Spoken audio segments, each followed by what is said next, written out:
It is time now for all things current California politics. Our guest this week, Rich Eisen, editor-in-chief of Capital Weekly publication. Rich, good to have you back. So the state legislature has been back in session for about 2 weeks now, but they do wrap up things at the end of this month. Anything of significance you've seen that they've done or about to do?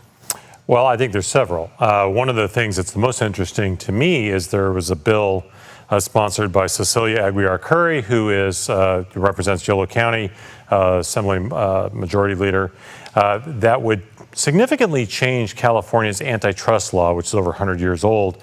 And there were some significant amendments made to that bill to get it out of the suspense hearings this week, removing the private right of action, which would allow anybody to sue, when a major company has used its massive powers to, create a monopoly. The Cal Chamber, a lot of the businesses, this is a very big deal. The governor's watching. One that didn't get through that I think is really interesting is a bill to study the reintroduction of the grizzly bear to California.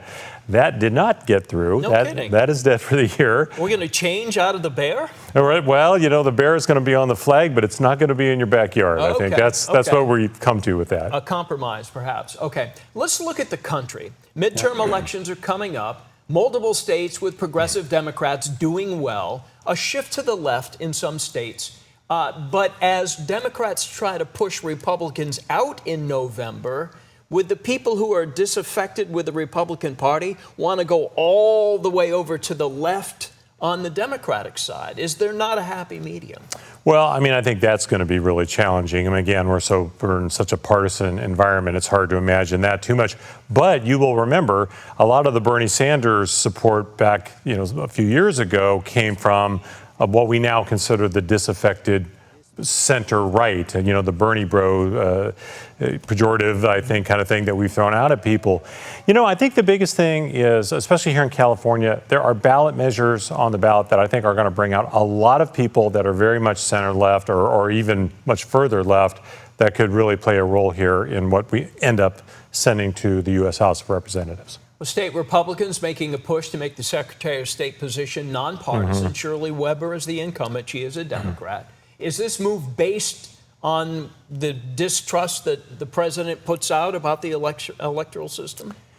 Yeah, I think that's absolutely what it is. There was a lot of, upset about the ballot language around Prop 39, which I was just referencing, which is a voter ID thing. The measure has no chance because it's got to get through both chambers with a 2/3 majority vote, and that's just not going to happen, right?